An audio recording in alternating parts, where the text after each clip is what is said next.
If you are facing problem in Hypervisor games, the game doesn't launching or crashing problem.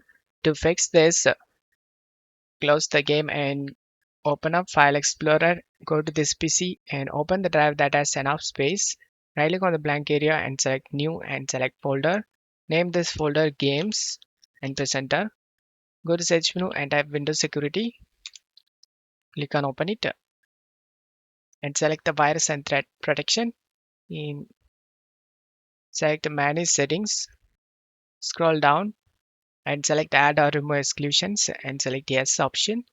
Select Add an Exclusion and select Folder. Navigate to the Games folder that we created.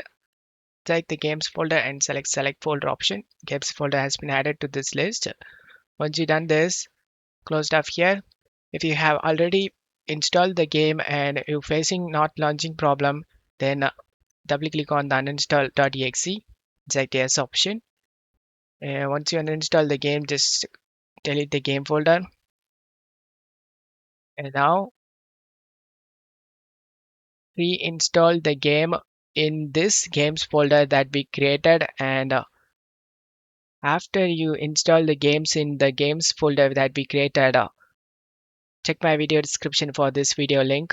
Watch this video and run any Hypervisor game.